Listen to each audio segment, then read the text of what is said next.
Good evening, ladies and gentlemen. My name's TechBan, and welcome to this dramatic reading of Batmare Beyond by Tatsuro.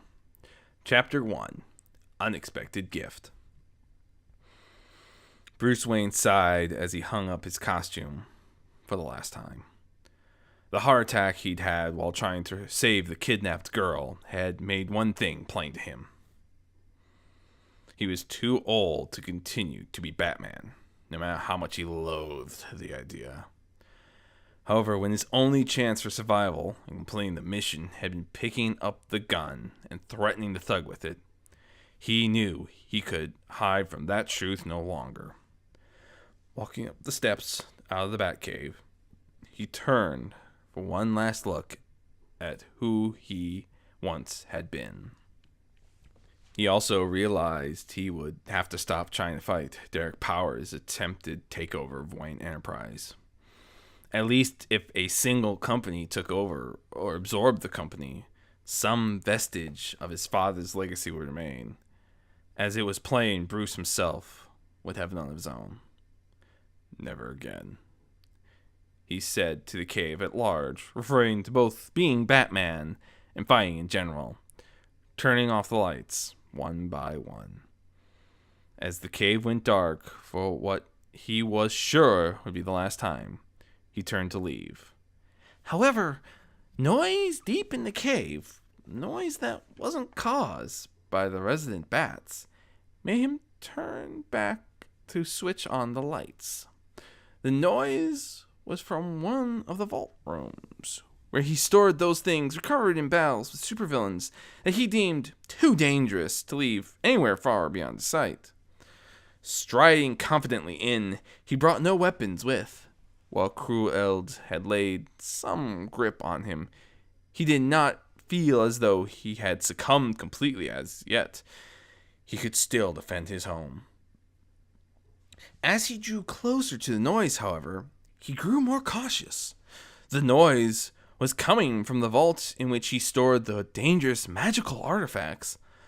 Pausing at the entrance, he picked up an nth metal combat stave. The unique properties of the alloy disrupted any magic field it came in contact with, making it an ideal weapon for combating magic users. Thus armed, he slowly opened the vault door and then switched on the lights. The first thing he noticed was that most of the artifacts had lost their eldritch glow, and the systems that had monitored their energy fields showed no magical reactions. Some of the artifacts even had cracks in their embedded gems. There was also a large scorch mark in the floor in the center of the drained artifacts. A small white and purple shape was visible in the center of the blackened floor. Bruce approached the shape carefully, holding his staff out ahead of him, just in case the figure was dangerous.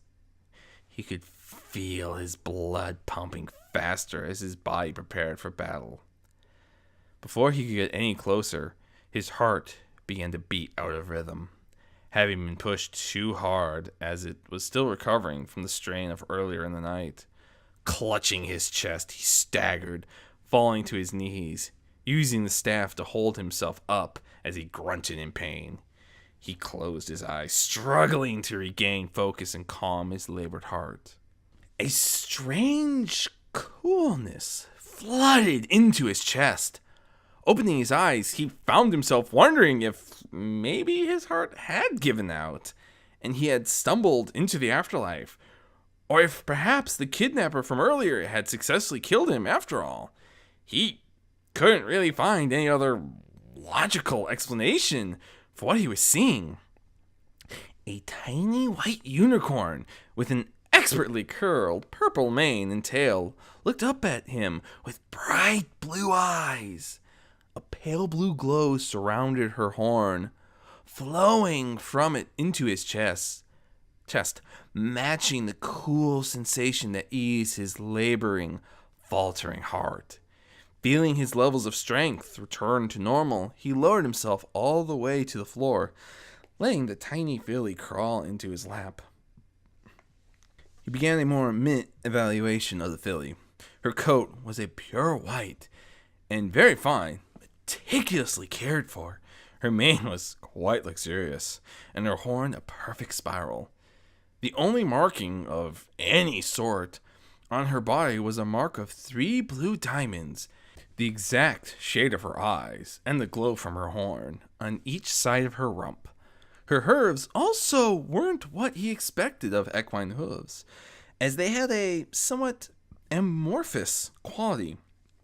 Gently pressing his thumb into one of the filly's forehooves, he felt it shift around his thumb and then grip.